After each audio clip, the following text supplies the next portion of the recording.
23통의 전화, 나흘 동안 23번이나 걸려온 전화를 저는 단 한 통도 받지 않았습니다. 화면에 뜨는 어머님, 아버님, 남편, 아주버님, 형님, 심지어 시누이 번호까지 저는 그냥 휴대폰을 소파 쿠션 아래 뒤집어 놓고 엄마가 끓여준 된장찌개를 먹었습니다. 따뜻하고 익숙한 냄새였습니다. 어떻게 이런 일이 생겼냐고요? 그건 나흘 전 설 명절로 거슬러 올라갑니다. 저는 지연입니다. 올해 40살이에요. 중학교 1학년 딸 하나를 키우면서 남편 재호와 결혼한 지 13년째 됩니다. 남편은 공기업에서 시설 관리 일을 하는 성실한 사람입니다. 무뚝뚝하지만 속은 여린 편이에요. 단 한 가지만 빼면요. 형인 아주버님 앞에서만 서면 꼭 목소리가 반토막이 나는 사람이에요. 아주버님 말이라면 맞장구부터 치고 봅니다. 어머님 말씀이라면 더더욱이고요. 아주버님은 경기도 분당에서 인테리어 시공업체를 운영합니다. 직원이 20명 남짓 된다고 하더라고요. 넓은 아파트에 살고 차도 좋은 걸 탑니다. 형님이신 수연 씨는 결혼 전에 대기업 마케팅 부서에서 일하셨다고 하는데 지금은 살림만 하세요. 아이가 없으셔서 그런지 항상 여유롭고 단정해 보입니다. 그리고 저는요, 구청 민원실에서 근무하는 평범한 공무원입니다. 아침 일찍 일어나 딸 아이 등교 챙기고 출근하고 퇴근하면 장 보고 저녁 차리는 그런 사람이죠. 13년 동안 명절마다 새벽부터 일어나 전 부치고 나물 무치고 시댁 어른들 챙겨온 사람이에요. 설날 아침도 새벽 5시에 눈을 떴습니다. 시댁에 가져갈 음식을 준비해야 했거든요. 선날 아침도 어머님은 오면서 뭐든 사오면 된다고 하셨지만 그 말을 그대로 믿은 적이 단 한 번도 없습니다. 빈손으로 갔다가 어머님 표정이 굳는 걸 13년 동안 몇 번이나 봤는지 모릅니다. 동그랑땡, 녹두 빈대떡, 시금치나물, 도라지 무침, 소불고기까지 새벽부터 4시간 가까이 부엌에 서 있었습니다. 재호는 7시가 넘어서야 겨우 눈을 떴고요. 여보, 서아 좀 봐줘요. 내가 마저 준비할게요. 잠이 덜 깬 남편에게 딸을 맡기고 다시 부엌으로 돌아왔습니다. 기름 냄새가 온 집안에 가득 찼고 머릿속에는 벌써 시댁 생각이 묵직하게 자리를 잡았습니다. 오전 10시에 준비를 마치고 시댁으로 출발했습니다. 인천 부평에 있는 시댁까지는 차로 1시간 남짓 걸립니다. 재호가 운전하는 동안 저는 뒷좌석에서 딸아이 옆에 앉아 창밖을 내다봤습니다. 설 연휴라 도로가 한산했습니다. 지연아, 오늘 형이랑 형님도 오니까 잘 좀 해줘. 잘 좀 해줘. 13년째 듣는 말입니다. 제가 그동안 뭘 못해왔는지 지금도 모르겠지만요. 저는 그냥 조용히 고개를 끄덕였습니다. 시댁 주차장에 들어서니 아주버님 차가 이미 서 있었습니다. 짐을 들고 현관을 여는데 어머님이 반갑게 맞아주셨습니다. 지연아, 왔어? 고생 많았다. 이게 다 뭐야? 이렇게 많이 가져왔어? 거실에는 형님이 소파에 앉아 휴대폰을 보고 계셨습니다. 아주버님은 아버님 옆에서 이런저런 이야기를 나누고 있었고요. 어머님, 아버님, 설 명절 잘 보내세요. 아주버님도, 형님도요. 형님이 밝게 웃으셨습니다. 어머, 지연 씨, 오늘도 이렇게 많이 준비해 왔어요? 항상 이렇게 해주니까 진짜 감사해요. 감사해요, 형님. 저는 음식을 부엌으로 옮기기 시작했습니다. 어머님이 따라 들어오셨어요. 이걸 새벽부터 했겠네. 사오면 되는데. 그냥 손수하는 게 마음이 편해요, 어머님.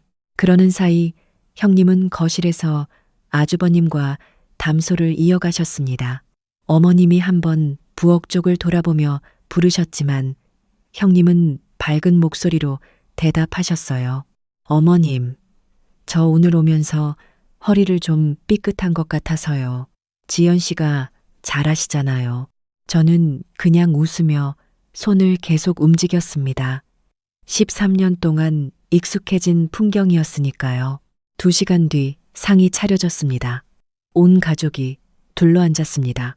아버님, 어머님, 아주버님, 내외, 그리고 저희 가족. 오랜만에 모이니 분위기는 나쁘지 않았습니다. 아주버님이 사업 이야기를 재미있게 하시니까 아버님이 연신 웃으셨고 딸아이도 할아버지 옆에서 잘 먹고 잘 놀았습니다. 그런데 밥을 거의 다 먹어갈 무렵이었습니다. 어머님이 조용히 수저를 내려놓으셨습니다. 얘들아, 엄마가 오늘 중요한 말을 하나 해야겠어. 모두의 시선이 어머님께로 모였습니다. 저도 젓가락을 내려놓았습니다. 아버지랑 오래 상의를 했는데 우리도 이제 나이가 있잖아. 2분 다 70이 넘으셨고 아버지 무릎도 작년부터 안 좋아지셨고 그래서 앞으로 어떻게 지낼지 정리를 해두려고 저는 조용히 어머님 얼굴을 바라봤습니다. 우리가 지금 사는 집 이제 너무 크고 관리도 힘들어. 그래서 여기 집은 팔고 재현이 아파트 가까운 데로 이사를 가려고. 그러면 재현이가 자주 들를 수 있을 것 같아서. 순간 식탁이 조용해졌습니다. 아파트 구하는 것도 재현이가 알아봐 주기로 했어. 2 집이 가까우면 우리가 무슨 일이 생겼을 때 빨리 올 수 있잖아.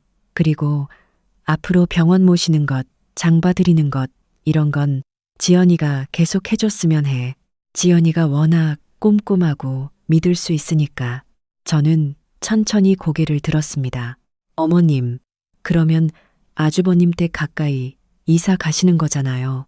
어머님이 자연스럽게 고개를 끄덕이셨습니다. 응, 재현이 회사가 분당이니까 거기 쪽으로. 그런데 병원이나 장 보는 건 저보고 계속 해달라고요? 어머님이 잠시 머뭇거리셨습니다. 지연이가 워낙 잘해줬잖아.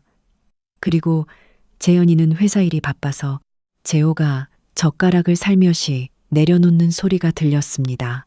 저는 남편 얼굴을 봤습니다. 재호는 아무 말 없이 밥그릇만 내려다보고 있었어요. 밥그릇만. 어머님, 저희 집은 분당에서 얼마나 걸려요? 좀 걸리지. 1시간 반? 2시간? 그러면 제가 매번 거기까지 왔다 갔다 해야 하는 건가요? 어머님이 표정이 조금 굳으셨습니다. 지연아, 그게 무슨 말이야. 네가 워낙 잘해줬으니까 하는 말이지. 재현이는 사업이 있고 바쁘잖아. 아주버님이 자연스럽게 말씀하셨습니다. 지연 씨, 어머니, 아버지, 제가 자주 들러볼게요. 큰일은 제가 할게요. 그래, 우리 큰아들만 믿는다. 형님도 밝게 웃으셨습니다. 어머님, 저희가 옆에서 잘 챙길게요. 저는 그 순간 이상하게도 화가 치밀어 오르지 않았습니다. 그냥, 역시나 싶었습니다. 놀랍지도 않았어요. 이 집의 방식은 13년 동안 단 한 번도 변한 적이 없었으니까요. 이사집 구하는 것, 좋은 동네로 이사 가는 것, 그건 아주버님 목. 그리고 그 이후 병원 모시고 다니는 것, 장 봐드리는 것, 크고 작은 집안일, 그건 저희 목. 13년 동안 그렇게 해왔습니다. 설거지를 하는데 손이 떨렸습니다. 화가 나서가 아니었습니다. 그냥 너무 허탈해서요. 어머님이 부엌으로 들어오셨습니다. 지연아, 괜찮아? 네, 어머님, 괜찮아요. 재호한테는 좀 서운할 수 있겠다 싶었는데, 그래도 재현이가 옆에 있으면 우리한테는 더 안심이잖아. 이해하지? 네, 어머님, 충분히 이해해요. 저는 정말로 이해했습니다. 어머님의 선택을, 이 가족의 방식을. 다만 이제 저도 제 선택을 할 때가 된 것 같았습니다. 설거지를 마치고 앞치마를 벗었습니다. 거실로 나와 재호 옆에 앉았습니다. 아주버님과 형님은 소파에서 커피를 마시고 있었고 딸아이는 아버님 옆에서 텔레비전을 보고 있었습니다. 어머님, 저 오늘 친정에 좀 들러봐야 할 것 같아요. 어머님이 고개를 드셨습니다. 왜? 무슨 일 있어? 친정 엄마가 요즘 무릎이 안 좋으셔서요. 설이니까 들러봐야 할 것 같아서요. 거짓말이었습니다. 엄마는 건강하셨어요. 하지만 저는 그 자리에서 벗어나야 했습니다. 더 앉아 있다가는 제가 어떤 말을 할지 몰랐거든요. 그래, 그럼 어쩔 수 없지. 근데 지연아, 다음 달에 아버지 안과 검진이 있는 거 알지? 이번에도 모시는 거 부탁할게. 저는 잠시 멈췄습니다. 어머님, 그건 형님 내외분께 부탁하시는 게 어떨까요? 순간 거실이 조용해졌습니다. 형님이 커피잔을 내려놓으며 저를 바라봤습니다. 지연 씨, 그게 무슨 말이에요? 저는 목소리를 낮추고 차분하게 말했습니다. 손은 떨렸지만 목소리는 떨리지 않았습니다. 어머님께서 아주버님 댁 가까이 이사 가시기로 하셨잖아요. 그러면 병원 모시는 일도 당연히 가까이 사시는 아주버님께서 하시는 게 맞지 않을까요? 지연아, 그게 무슨 소리야? 어머님이 당황한 표정으로 물으셨습니다. 어머님, 저는 당연한 말씀을 드리는 거예요. 가까이 사시는 분이 자주 들러서 모시는 게 맞지 않을까요? 저는 거기서 편도만 1시간 반이 넘어요. 야, 지연아. 재호가 제 이름을 불렀습니다. 당황한 목소리였어요. 여보, 제가 뭘 잘못 말했나요? 아주버님 댁 가까이 이사 가시는 건 아주버님이 자주 모시겠다는 뜻이기도 한 거 아닌가요? 아주버님이 난처한 표정으로 말씀하셨습니다. 지연 씨, 그건 좀 다른 문제잖아요. 아주버님, 제가 틀린 말 하는 건가요? 가까운 곳으로 이사 오시는 게 누군가 더 잘 모실 수 있어서 아닌가요? 그러면 그 누군가가 바로 옆에 사시는 아주버님이시잖아요. 아무도 선뜻 대답하지 못했습니다. 어머님, 아버님, 설 명절 잘 보내세요. 저는 친정에 좀 들러보겠습니다. 서아야, 엄마 따라가자. 저는 그렇게 말하고 방으로 들어가 딸아이 가방을 챙겼습니다. 손이 떨렸지만 천천히 침착하게 움직였습니다. 지연아, 지연아, 어머님이 문 밖에서 부르셨습니다. 어머님, 잠깐만요. 금방 나올게요. 재호가 문을 두드렸습니다. 야, 나와봐. 지금 뭐 하는 거야? 저는 대답하지 않고 짐을 다 챙긴 뒤 나왔습니다. 거실에 온 가족이 서 있었습니다. 지연아, 진정하고 얘기 좀 하자. 저 진정했어요, 여보. 아주 많이 진정했어요. 저는 딸아이에게 어른들께 인사드리라고 했습니다. 서아가 어리둥절한 얼굴로 저를 올려다봤습니다. 할머니, 할아버지, 설 명절 잘 보내세요. 저도 그렇게 인사하고 현관을 나섰습니다. 택시를 불러 인천 쪽으로 빠져나왔습니다. 고속도로에 올라서자마자 핸드폰이 울리기 시작했습니다. 재호, 어머님, 아버님. 저는 한 통도 받지 않았습니다.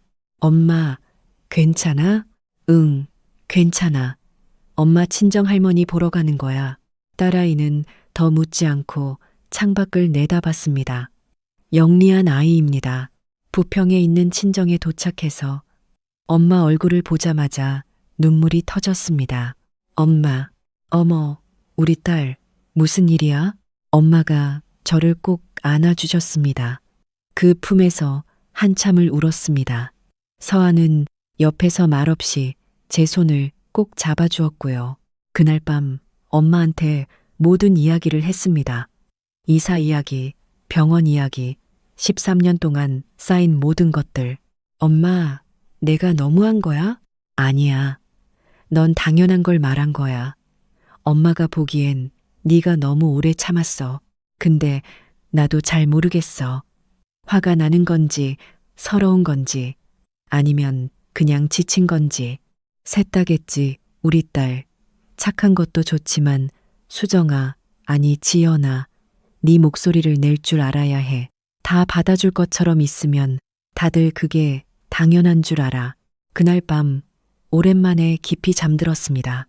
다음 날부터 핸드폰이 쉬지 않고 울렸습니다. 재호한테서, 어머님한테서, 아버님한테서 하루에 대여섯 통씩. 지연아, 전화 좀 받아라. 여보, 우리 얘기 좀 하자. 저는 받지 않았습니다.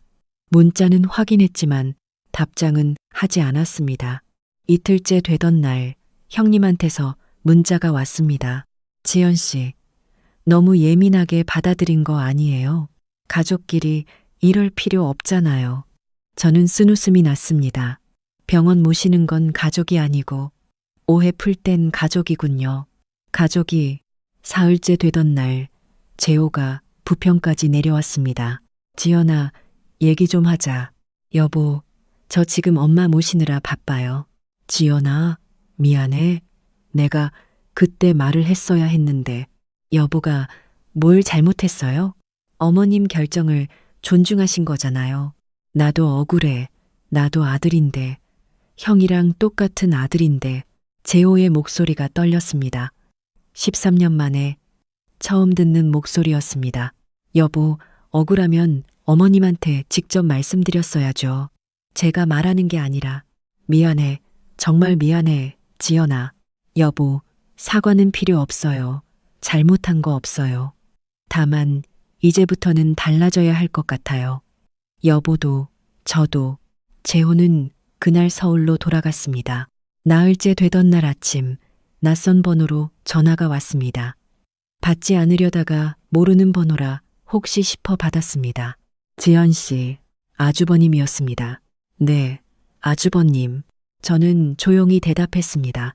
어머니가 어제 화장실에서 미끄러지셨어요. 고관절 쪽을 다치셨는데 오늘 검사 결과 나오면 수술 여부를 결정해야 할 것 같대요. 가슴이 철렁 내려앉았습니다. 많이 다치셨어요? 응, 좀 심해요. 지금 입원해 계셔요. 아주버님은요? 나는 오늘 현장 미팅이 잡혀 있어서 외국 클라이언트라 취소가 안 돼요. 형님은요? 형수는 어제부터 어머니 옆에 있었는데 오늘 오전에 이미 오래전부터 잡아놓은 선약이 있어서 오래 있기가 어렵대요. 저는 한동안 아무 말도 하지 못했습니다. 지연 씨, 미안한데 네가 좀 와줄 수 있어? 어머니가 자꾸 지연이 찾으신다고. 저는 천천히 말했습니다. 아주버님, 어머님 병원비는 누가 내세요? 그건 내가 낼게. 내가 어머니 통장 가지고 있으니까. 그러면 어머님 병원에서 모시는 것도 아주버님께서 하시는 게 맞지 않나요? 지연 씨, 아주버님, 저 냉정한 게 아니에요. 당연한 말씀을 드리는 거예요. 가까운 곳으로 이사 오시기로 한 게 더 잘 모시겠다는 의미 아닌가요? 그러면 이럴 때 아주버님께서 가시는 게 맞죠. 전화가 잠시 조용해졌습니다. 지연 씨, 나도 어머니 걱정되죠. 근데 오늘은 진짜로 못 가요. 현실적으로. 아주버님, 저도 오늘은 친정 어머니 곁에 있어야 해요. 전화가 끊겼습니다. 손이 떨렸습니다. 가슴이 아팠습니다. 시어머님이 다치신 게 걱정됐습니다. 그건 진심이었어요. 하지만 저는 울지 않았습니다.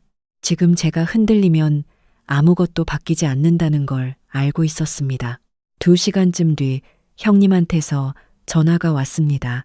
지연 씨, 저예요. 어머니가 많이 불안해하세요. 지연 씨 와줄 수 있어요? 형님, 저도 지금 친정 어머니 곁에 있어야 해요. 지연 씨, 우리 가족잖아요. 이럴 때 도와야죠. 또 가족이라는 말이 나왔습니다. 형님, 질문 하나 드려도 될까요? 네, 어머님 이사 가실 곳 알아보시는 게 아주버님이시잖아요.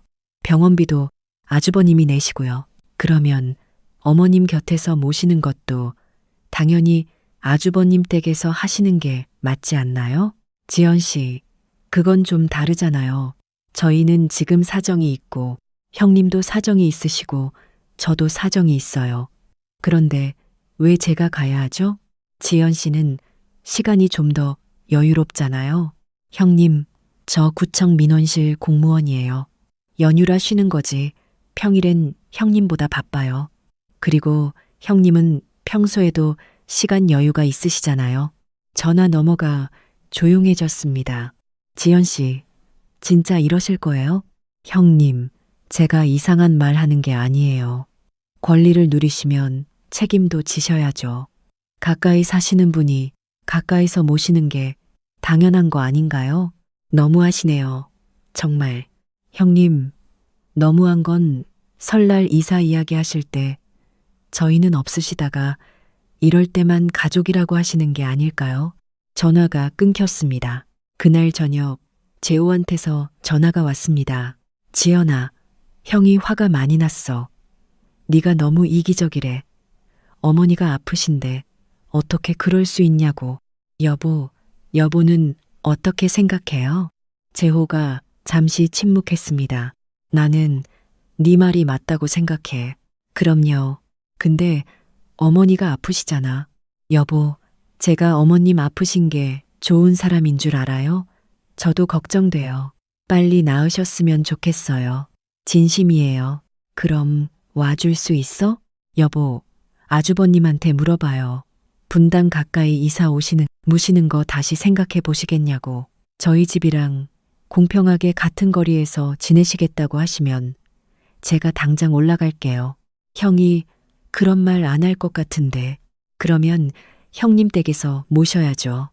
당연한 거예요. 전화를 끊고 나니 눈물이 나왔습니다.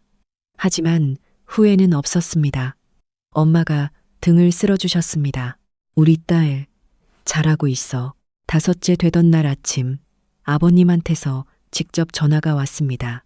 지연아, 아버님, 네. 어머님은 좀 어떠세요? 수술은 안 해도 된대. 다행이야. 근데 지연아, 아버지가 미안하다. 아버지가 생각이 짧았어. 이사 얘기 꺼내면서 지연이 마음은 생각 안 했구나.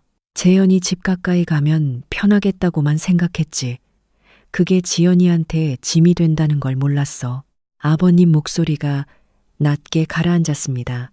지연아, 재호가 둘째라고 무시한 게 아니야. 아버지도 재호도 아들이야. 똑같이. 근데 아버지가 현실적인 생각만 하다 보니까 지연이한테 당연히 해달라는 식으로 얘기한 것 같아. 그게 잘못이야. 아버님, 저 괜찮아요. 아니야, 안 괜찮아. 괜찮았으면 지금쯤 여기 있었겠지. 저는 아무 말도 할 수가 없었습니다. 지연아, 아버지가 재연이한테 다시 얘기해 볼게. 이사 문제 다시 생각해 보자고. 아버님, 그러실 필요 없어요. 지연아, 아버님, 어디 사시든 그건 어머님 아버님 뜻대로 하세요. 저 그것 때문에 이러는 게 아니에요. 저는 그냥 공평하게 대우받고 싶었어요. 가까이 사시는 분이 자주 들르시고 저는 저 할 수 있는 만큼 하고 싶어요. 모든 걸 혼자서 당연하게 감당하는 게 아니라요. 그렇구나. 아버지가 그걸 몰랐어. 아버님, 어머님 빨리 나으셨으면 좋겠어요. 진심이에요. 통화가 끝나고 한참 멍하니 앉아 있었습니다. 서아가 옆에 와서 손을 잡아 주었습니다. 엄마, 나 엄마 편이야. 저는 딸아이를 꼭 안아줬습니다. 엿새째 되던 날 오후 어머님한테서 직접 전화가 왔습니다. 지연아, 어머님 목소리가 가늘고 힘없이 들렸습니다. 네, 어머님, 많이 불편하세요? 응, 허리가 뻐근해서. 근데 그것보다 마음이 더 아프다. 어머님, 지연아, 어머니가 미안해. 어머님, 어머니가 너무 당연하게 생각했어. 이사 가는 건 재연이 가까이 가고, 힘든 건 지연이한테 계속 맡기고, 그게 얼마나 불공평한 건지 생각을 못했어. 어머님이 우시는 것 같았습니다. 어머님, 울지 마세요. 몸에 안 좋아요. 지연아, 어머니가 잘못했어. 너를 며느리로만 봤지 한 사람으로 안 봤어. 멀리서 매번 달려와서 병원 모시고 장 봐드리고 명절마다 새벽부터 혼자 음식 준비하고 13년 동안 얼마나 힘들었니? 저는 아무 말도 할 수가 없었습니다. 눈물이 차올랐습니다. 지연아, 어미가 약속할게. 이제부터는 공평하게 할게. 이사 문제도 다시 생각해 볼게. 재현이 댁 가까이만 고집하는 게 아니라 두 집 중간 어딘가로 병원이나 집안일도 두 집이 나눠서 하도록 할게. 어머님, 지연아, 제발 와줄 수 있겠니? 어미 얼굴 한번 봐줘. 저는 한참을 생각했습니다. 어머님, 저 조건 하나만 드려도 될까요? 뭐든지 말해봐. 이번 일을 계기로 우리 가족이 진짜 달라졌으면 좋겠어요. 아주버님 댁이랑 저희 댁 똑같이 대우해주세요. 이사 가실 곳도 두 집 중간으로, 병원 모시는 것도 번갈아 가며, 명절 음식 준비도 두 며느리가 같이, 어떤 게 주어지든 상관없어요. 다만 공평하게요. 그렇게 할게. 어머니 약속해. 그리고 어머님, 저도 사람이에요. 며느리지만 사람이에요. 저한테도 제 감정이 있고, 제 몸이 있고, 제 시간이 있어요. 알아. 어미가 그걸 몰랐어. 정말 미안하다, 지연아. 다음 날 아침, 저는 부평을 출발했습니다. 서아를 엄마한테 맡기고 혼자 병원으로 갔습니다. 병실 문을 여니 어머님이 침대에 비스듬히 기대어 누워 계셨습니다. 저를 보자마자 손을 내미셨습니다. 지연아, 왔어? 네, 어머님. 많이 불편하셨죠? 어머님이 제 손을 꼭 쥐셨습니다. 미안해, 정말 미안해. 너한테 너무 많은 걸 당연하게 생각했구나. 어머님, 이제 괜찮아요. 병실 문이 열리고 아주버님과 형님이 들어오셨습니다. 형님이 저를 보며 잠시 멈추셨습니다. 지연 씨, 네, 형님. 저도 생각이 짧았어요. 미안해요. 저도 며느리면서 지연 씨한테만 힘든 걸 다 미뤘네요. 같은 며느리끼리 그러면 안 됐는데 형님이 고개를 숙이셨습니다. 저는 뭐라고 해야 할지 몰라 그냥 조용히 고개를 끄덕였습니다. 아주버님도 천천히 말씀하셨습니다. 지연 씨, 나도 잘못 생각했어요. 가까이 이사 오시면 내가 자주 들르겠다 해놓고 막상 일이 생기니까 지연 씨한테 연락한 거잖아요. 말이랑 행동이 달랐어요. 아주버님, 어머니, 아버지, 이사 문제 다시 생각해 주세요. 지연 씨 말이 맞아요. 두 집 중간 어딘가로. 재호도 아들이에요. 아버님이 조용히 고개를 끄덕이셨습니다. 내가 그 얘기하려고 했어. 두 아들이 똑같이 내 아들이야. 이사 가는 것도 모시는 것도 공평하게 해야지. 내가 생각이 짧았어. 그날 저녁 우리 가족은 병실에서 오랫동안 솔직한 이야기를 나눴습니다. 가끔 어색한 침묵이 흘렀지만 아무도 자리를 피하지 않았습니다. 어머님은 약속을 지키셨습니다. 이사 가실 곳은 두 집 중간거리로 다시 알아보기로 하셨고 병원 모시는 일은 두 집이 번갈아 하기로 했습니다. 명절 음식 준비도 두 며느리가 같이 하기로요. 물론 모든 게 한 번에 바뀐 건 아닙니다. 가끔은 어머님이 습관적으로 저한테 먼저 연락하시기도 하고 아주버님 쪽에서 선약이 생겼다며 바꿔달라고 하는 날도 있어요. 하지만 이제는 제가 말할 수 있습니다. 어머님, 이번엔 형님 댁에서 모시는 순서 아닐까요? 그리고 어머님도 받아들이십니다. 바로는 아니더라도 조금 시간이 지나면요. 재호도 달라졌습니다. 이제는 아주버님 앞에서도 자기 목소리를 냅니다. 형, 그건 좀 불공평한 것 같아요. 나도 아들인데요. 처음엔 어색해 보였지만 지금은 자연스러워졌습니다. 하지만 가장 큰 변화는 제 안에서 일어났습니다. 저는 더 이상 참지 않습니다. 더 이상 모든 걸 당연하게 받아들이지 않습니다. 착하게 사는 것도 좋지만 제 목소리를 내는 것도 똑같이 중요하다는 걸 그 나흘 동안 배웠습니다. 그리고 깨달았습니다. 진짜 가족이라면 한쪽의 희생을 당연하게 여기지 않는다는 것을. 진짜 사랑이라면 공평함과 존중 위에 세워진다는 것을. 그리고 가장 중요한 건 나 자신을 먼저 존중해야 다른 사람도 나를 존중한다는 것을. 23통의 전화를 받지 않았던 그 나흘이 제 삶을 바꿨습니다. 저는 이제 압니다. 좋은 며느리가 되는 것도 중요하지만 그보다 더 중요한 건 내가 나로서 사는 것이라는 걸.